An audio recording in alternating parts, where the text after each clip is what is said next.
ইয়া রাসূলুল্লাহ, ইয়া আল্লাহর পয়গম্বর, আপনার কাছে আমি একটা অভিযোগ নিয়ে আসছি। খ্যাতের সন্তান, আমরার সন্তান, আমার প্রাণের সন্তান। আল্লাহ নবী পয়গম্বর বলল, হে আমার সাহাবী কেমন আছো? বলছি ইয়া রাসূলুল্লাহ, আল্লাহর পয়গম্বর, আমি যা কিছু আয় করি গো নবী, আমার পিতা সব কিছু খেয়ে ফেলে, আমি আয় করতে পারি না। আমি আমার পিতাকে কিছু বলতে পারি না। আমার সব আয় হয় আমার পিতা খেয়ে ফেলে। আল্লাহ নবী বলছে, ঠিক আছে, আমার কাছে তুমি বক্তব্য অভিযোগ করেছ, তোমার বিচারটা আমি দেখবো। তুমি আইসো, তুমি আইসো।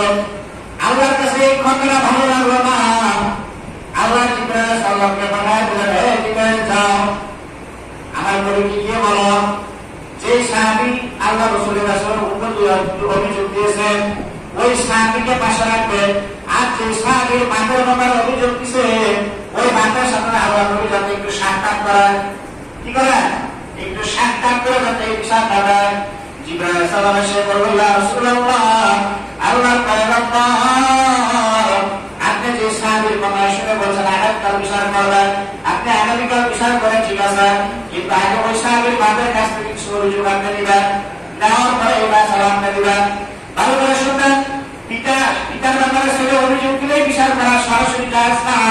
এটাকে যাচাই বাছাই করা নবীর সুন্নাত অনুযায়ী। নবী করিম সাল্লাল্লাহু আলাইহি ওয়াসাল্লাম বলেছেন, ঠিক আছে যাও জিবরাইল, যেহেতু আল্লাহ পাঠাইছেন, আমি ওই সাহাবীর বাপকে ডেকে আনতেছি। আল্লাহ রাসূল সাহাবীর বাপকে ডেকে আনলেন। সাহাবীকে বলে দিলেন, যাও তুমি চলে যাও, তোমাকে আবার দিলে পিতা আমি বিচার করে দিলেন। নবী আলাইহিস সালাতু ওয়াস সালাম ওই সাহাবীর বাপকে পাঠাইলেন। সাহাবীর বাপ এসে বলল, ইয়া রাসূলুল্লাহ, আল্লাহর পয়গম্বর, আমাকে ক্ষমা করে দিবেন, আমি সঠিক সময় আসতে পারি নাই। কেন আপনি আমাকে ডাক দিলেন রাসূল, ক্ষমার দৃষ্টিতে আমাকে ডাকতেন, আমি সঠিক সময় আসতে পারি নাই। ভালোবাসার দাম পিতা মাতা এমন এক মূল্যবান জিনিস, যা আছে সে বুঝে, যা নাই সে বুঝে না। এই জন্য বলছে, তুমি মরার আগে একটু মনে দেখো কবর তোমার কি অবস্থা হবে। মরার আগে একটু মনে দেখো কবর তোমাকে তোমার ডাকে।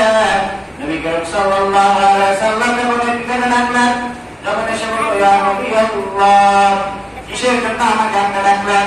নবী করিম সাল্লাল্লাহু আলাইহি ওয়াসাল্লাম বললেন, তোমার এক ছেলে আমাকে অভিযোগ দিছে, তোমার ছেলে যতটুকু আয় করে ব্যয় করে, তুমি বড় সব খেয়ে ফেলা, তোমার জন্য আয় করতে পারে না।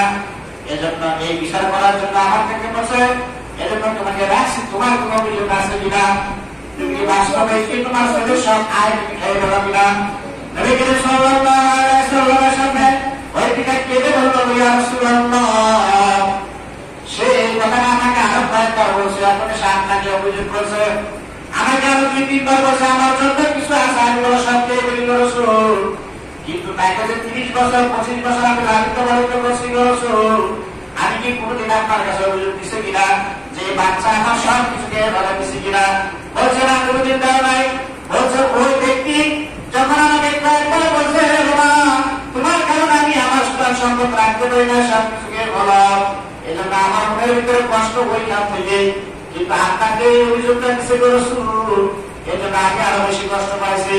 আল্লাহ রাসূল বলছে, তুমি যে ওই সময় যে কষ্টটা পাইছ, এই কষ্টটা আল্লাহর কাছে জমা ছিল, এই জন্য আল্লাহ বলছে তোমার সাথে সাক্ষাৎ করার পরে বিচারা ভাই দেওয়ার জন্য, এই জন্য তোমার কাছে রায় দিয়ে বিচার করলাম। এখন দেখা যায় তোমার ভিতরে কষ্ট আছে, এই জন্য আল্লাহ আমাকে এই বিচারটা বিলম্ব করার জন্য আল্লাহ তাআলা রাখছেন। এই জন্য আল্লাহ তাআলার হুকুম আমি মানলাম, কিন্তু তোমার মনে দেখা যায় অনেক কষ্ট। বলছে, ইয়া রাসূলুল্লাহ, তাকে 30 বছর 40 বছর আমি লালিত পালিত করলাম, আমার কত ধন সম্পদ আমি শ্বাস করলাম, কোনোদিন তো বিচার দিলাম না, কোনোদিন আপনার কাছে আমি আসি নাই।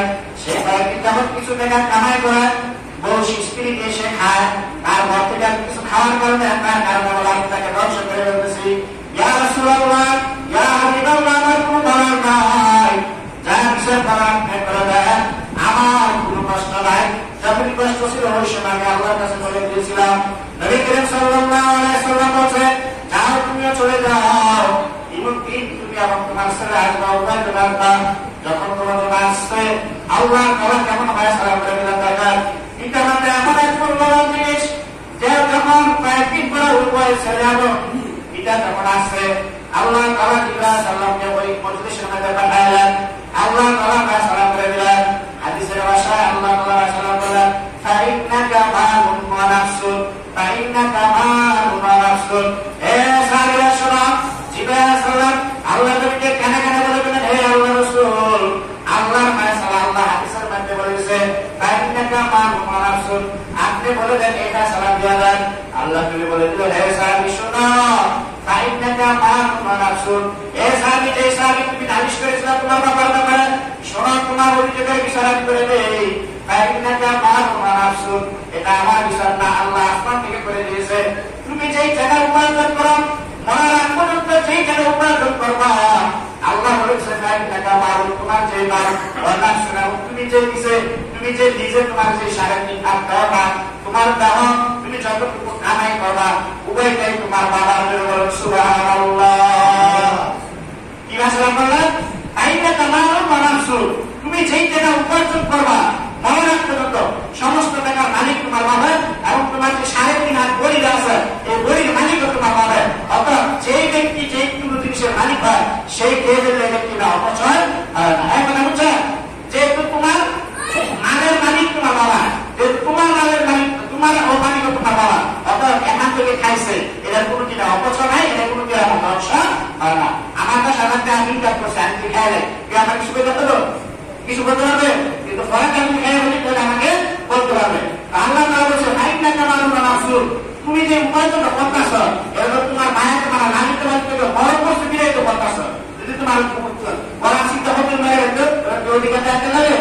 এই জন্য আল্লাহ বলছে তোমার যে 3.5 হাত গরিবা, এই গরিব মালিকও তোমার বাবা, এবং তুমি যা উপার্জন করবা সব কিছুর মালিক তোমার ভাই, তুমি না করো। সুবহানাল্লাহ।